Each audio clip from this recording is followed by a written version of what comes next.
Hi everybody, Levi Clay here, and I'm back again for another soloing school video. Now this one is going to be a tricky one, there's no denying that. This is one of the hardest aspects that I personally find to teach, but it's also one of the most rewarding and one of the most valuable skills that you can really develop. And that's the ability to connect your inner ear with your fingers and the instrument. So what do I mean by that? Well, this video comes to you via one of my supporters over on Patreon. Optimizer has been asking me a few questions relating to some of my earlier soloing school videos. And I gave him a couple of answers, and I wanted to explain this exercise to him, but it's so much more useful for you to be able to see me doing this. So I'm going to actually do it. Now, it does involve a little bit of singing. You don't need to sing, but I'm going to sing just so you can see that I'm hearing this stuff. You can do this by humming or even by just pretending, like listening in your head for these notes and be able to hear these melodies. This will really help to tie things together. Now, as a preface to this, if you don't know your closed voice triads all over the neck, here they are in D.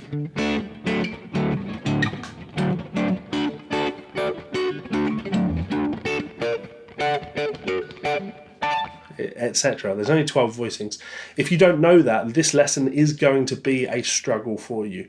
So maybe go back to some of my earlier soloing school videos and brush up on those particular concepts. Maybe even book a Skype lesson. Support me on Patreon, you can get a lesson over there. Anyway, yeah, so what we're going to do is we're going to take basic chord progressions. We'll start with a 1-4-5 movement because it's a very common movement in pop. And we are going to play that in voice-led closed voice triad positions. Now, what I mean by voice leading is that the notes from chords move in smooth directions with as little movement as possible to the next chord that you're going to. So if I was playing G followed by D, I don't want to play G followed by D.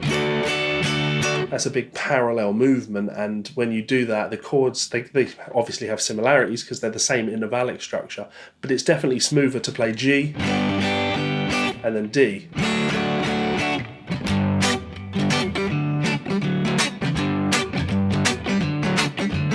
That sounds a lot smoother. Now those are big chord voicings.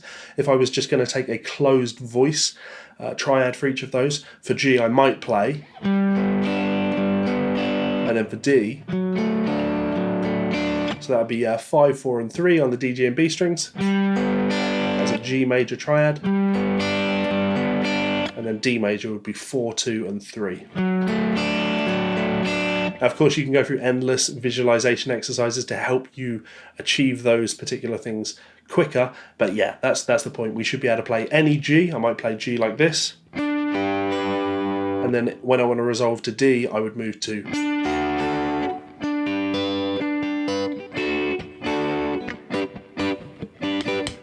if I played G here, I would move to D here. If I played G here, I'd go to D here. If I played G here, D would be here. So they're voice-led triads. It's the smoothest way to move from one chord to another. Now, of course, you do lots of lessons on the subject of voice leading. It's an interesting subject in itself. But yeah, again, you're prefacing it, you need to understand a little bit of that. So I want to take a simple chord progression, like I say, a 1-4-5. Now, if we do this in the key of A, chord 1 would be A. Chord 4 would be D. Chord 5 would be E. And then chord 1 would be A. I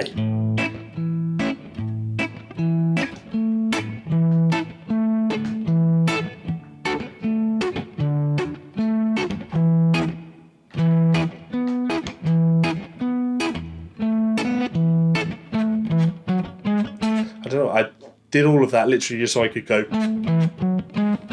cheesy, right? So 1, 4 and 5, A, D and E. Now we need to voice lead these triads. So I'm going to play A like this, 7, 6 and 5, D, G and B strings. When I go to my D, 7, 7 and 7. So that's E shape, A shape. Now rather than taking this triad and moving it up a tone for E, I'm going to play E around that C shape. So that'd be 6, 4 and 5 on the D, G and B strings. And back to my A. Now you need to spend a little bit of time just getting familiar with that voicing.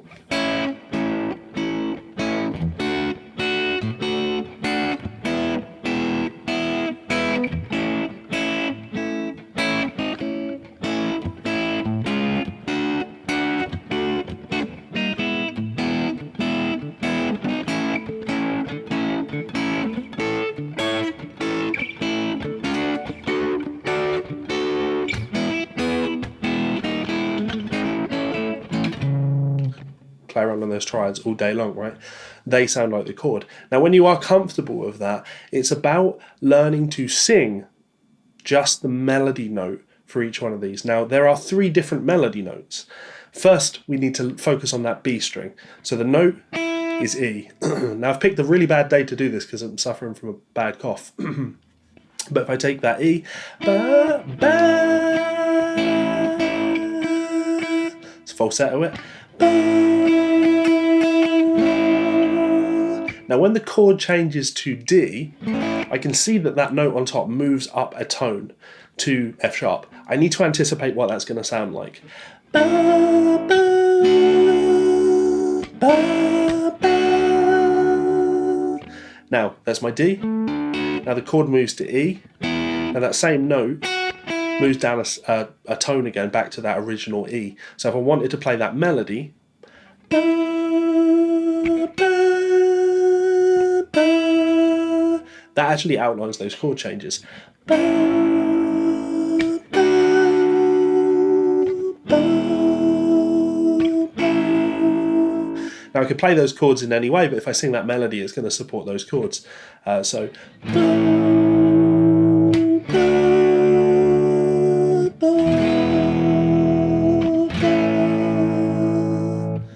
Now, that's exactly the point, being able to play this and hear that melody.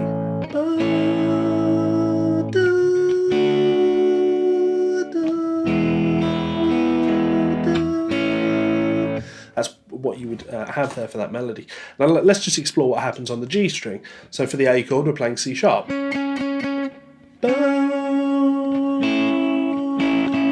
Moves up a semitone to D.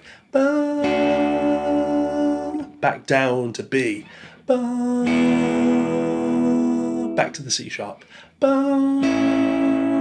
So this melody is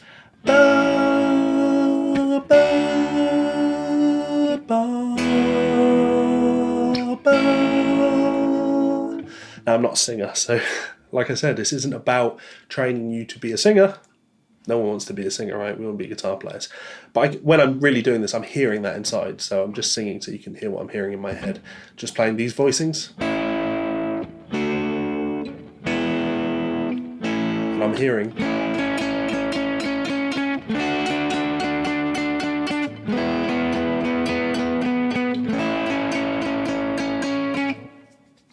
Now the reason we're doing this is to help train our ear to hear inner voice movement or even voices that aren't particularly there.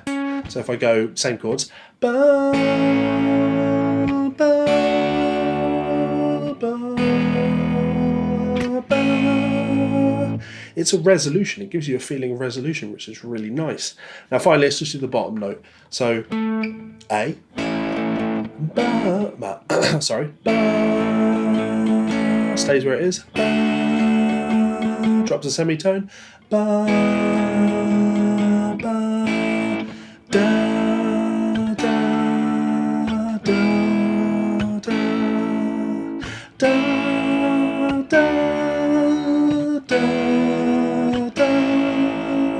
ba, da, da,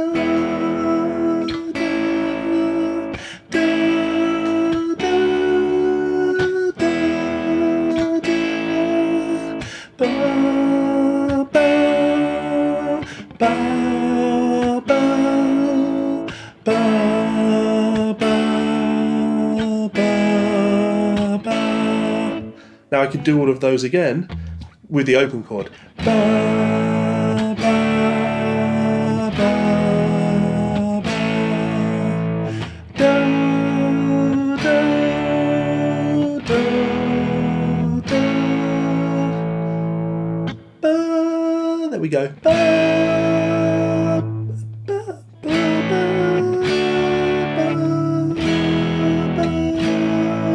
focusing on it. Pitching, bad, not a singer. Never a singer, bad singer, Levi. Yeah, so now I've got that down, the focus really is anticipating where a melody should go, where a phrase that you're playing wants to move in order to go to the next chord. So this is a skill that takes a long time to develop, being able to hear a chord change. Literally, I'm playing A, and I can hear where every single one of those notes wants to resolve when I move to D. So here's my E.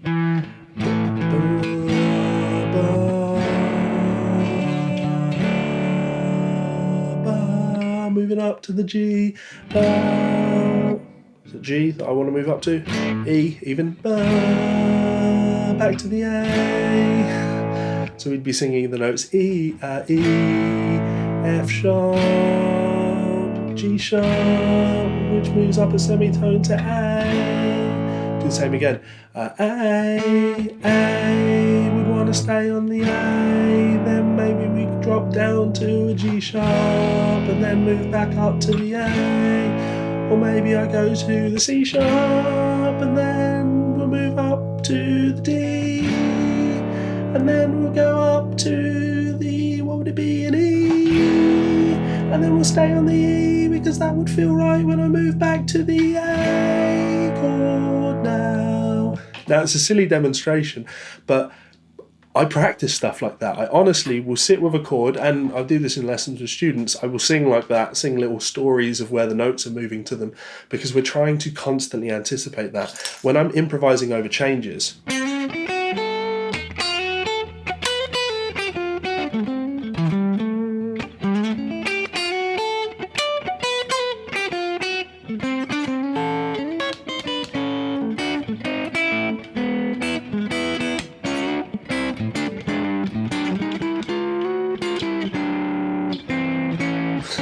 double stops, sixes like that. Don't usually play them like that.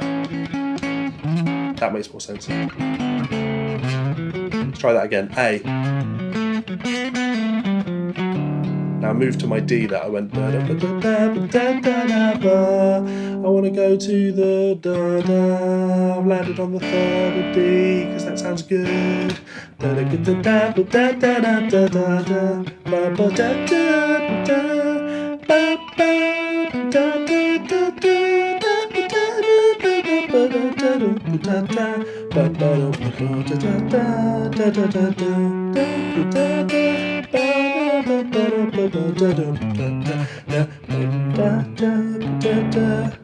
Now, I'm not a singer. I'm not George Benson, unfortunately. I'm more Mike Stern than George Benson when it comes to my singing with my lines. But yeah, the focus is very much where the line is going. So can you play a line on A? Something like this. Now where am I going to go for D? I've got two options. My chord is, so here's my I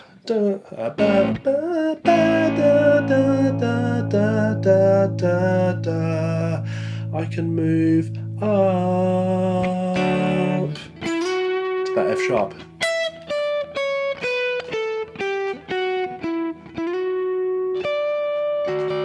That's going to work as a phrase, or I might move down to the D. Now when I want to move to my E, where am I going to go? I can move up to the root or to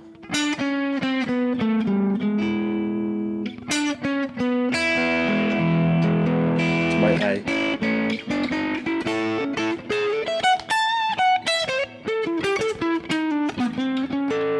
Now this is a very, very difficult thing to practice, a very, very difficult thing to, especially on a video format like this. And the beauty of something like this is actually that everybody will have a different idea of where those resolutions want to be. You can play a line. I'll give you the cliche bebop 2-5-1 lick that I always play. So I might play, and then, and my ear is just telling me to move down that semitone, which will take me to, I'll have my 2 chord, 5 chord, and then 1 chord. And that works to my ears.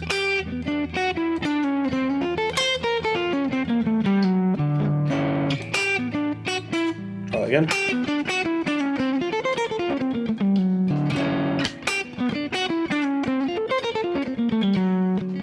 It just resolves really nicely, but you might not hear that resolution. You might prefer.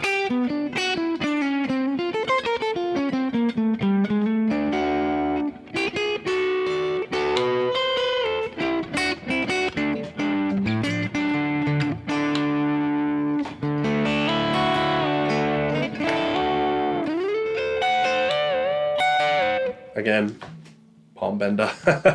Very cool. So yeah, you might hear a different resolution, but that's what makes music very interesting. The fact that we all will hear different melodies and we'll resolve our melodies in different ways.